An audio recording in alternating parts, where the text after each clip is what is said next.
Mesias, anak Allah yang hidup. Adik-adik, anak-anak, para remaja, orang muda, Bapak Ibu, saudara-saudari sekalian. Ayat pendek ini pernyataan Simon Petrus tentang diri Yesus ternyata memancarkan percik-percik terang pewahyuan yang begitu agung. Dalam ayat pendek ini tetapi keagungannya tertampilkan. Apa yang dialami oleh Simon Petrus menjadi pengalaman teman-temannya, para rasul, juga Paulus, juga menjadi pengalaman para murid yang berbondong-bondong ingin mengikuti Yesus dan mendengarkan ajarannya, juga menjadi pengalaman kita para murid pada zaman ini untuk mengenali siapa Yesus, anak Allah yang hidup. Bagaimana itu bisa terjadi? Kita bisa tahu lewat apa yang menjadi pernyataan Tuhan Yesus sendiri. Bahwa itu terjadi karena karya Bapa. Bapak, Ibu, saudara-saudari, dan orang-orang muda, dalam kitab suci dikatakan batu karang. Ya. Engkaulah Petrus dan di atas batu karang ini aku akan mendirikan jemaatku. Batu karang itu dalam pemahaman para murid Yesus pada zamannya tentu tidak hanya batu sekecil ini yang untuk melempar kucing atau anjing supaya pergi. Tapi batu karang dalam kitab suci itu sebagaimana disampaikan dalam Mazmur 18 ayat 2 dan 3 itu adalah gunung batu yang sangat besar. Bukit batu. Dan dalam Mazmur bukit batu yang kokoh seperti itu adalah lambang Allah yang perlindungannya bisa diandalkan. Kekokohan Allah bisa diandalkan untuk menjadi tempat perlindungan bagi umatnya.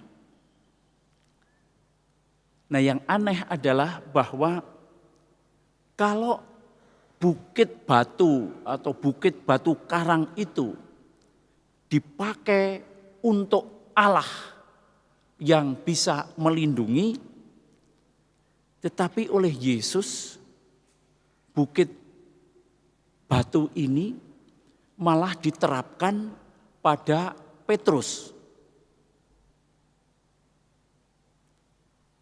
Jadi bukan kepada Allah, tapi diterapkan pada Petrus. Ada apa ini? Kepada Petrus Tuhan justru membukakan siapa Allah, siapa Bapa, siapa Yesus, siapa Petrus, dan siapa gereja. Maka dalam keterkaitan atau dalam kesatuan Petrus dengan Allah, dengan Yesus, dan dengan seluruh anggota gereja, Petrus menjadi batu yang kokoh melindungi dunia, melindungi umat Tuhan. Maka itulah pengutusan yang maha hebat yang diberikan oleh Tuhan Yesus kepada Petrus, dan ternyata juga perutusan yang diberikan Tuhan kepada gereja dalam kesatuan dengan Petrus, juga menjadi perutusan bagi kita semua agar ambil bagian dalam perutusan Petrus itu. Nah, apa itu perutusan Petrus, perutusan gereja, sebagaimana dikatakan oleh Yesus dalam Injil Matius ini? Alam maut tidak akan menguasainya. Jadi perutusan Petrus dan gereja dan kita semua sekarang adalah agar alam maut tidak menguasai bumi. Bagaimana ini? Saya menggambarkan begini, mengikuti tradisi para waktu itu zaman Yesus ada istilah yang namanya Sheol. Itu gambarannya adalah jurang yang sangat lebar dan sangat dalam, dan di bawah sana itu disebut dunia orang mati. Dan cilakannya bagi dunia orang mati adalah bahwa jiwa-jiwa yang di bawah sana itu tidak bisa memuji Tuhan. Itu celakanya kalau jiwa tidak bisa memuji Tuhan. Layu, kering, ya sudah, tidak mempunyai apa-apa. Gambarannya seperti itu. Jadi ada jurang yang sangat dalam. Seandainya ini jurangnya itu ya.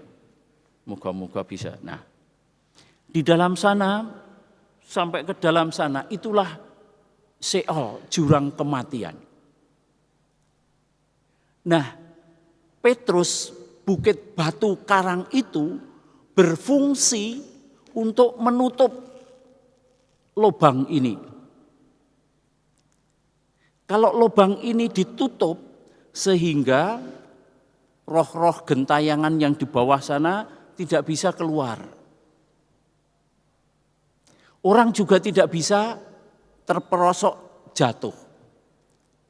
Jadi fungsi bukit karang, bukit batu ini adalah untuk menutup lubang jalur kematian itu.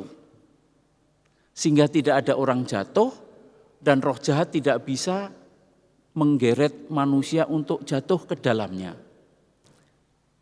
Cara berpikirnya sangat sederhana.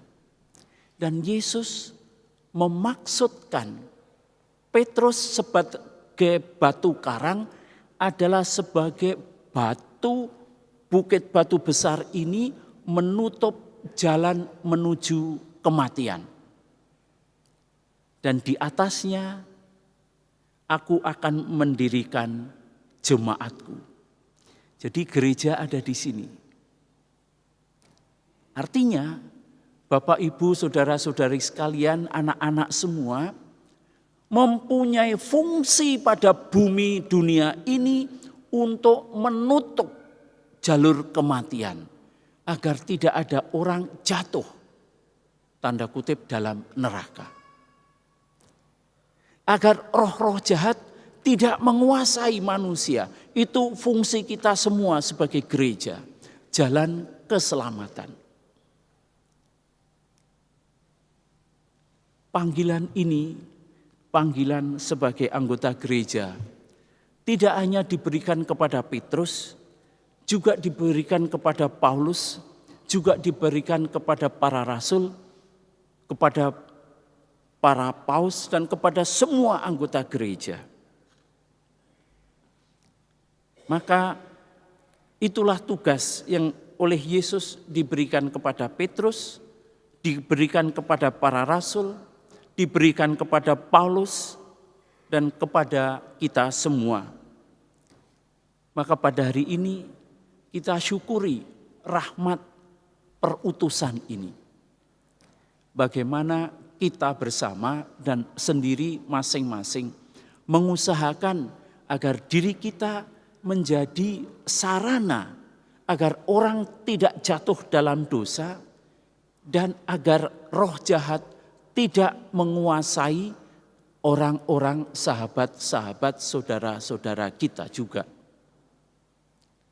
Tugas ini kelihatannya sederhana, tetapi tugas ini begitu besar. Tetapi sejak kecil, adik-adik, anak-anak, orang remaja, orang muda, Bapak Ibu sekalian, bisa melakukannya. Bisa melakukannya. Maka pada pesta Petrus dan Paulus ini, marilah kita sadari bersama bahwa kita ambil bagian dalam tugas gereja menjadi pelindung bagi kehidupan seluruh isi semesta. Kemuliaan kepada Bapa dan Putra dan Roh Kudus, seperti pada permulaan, sekarang, selalu, dan sepanjang segala abad. Amin.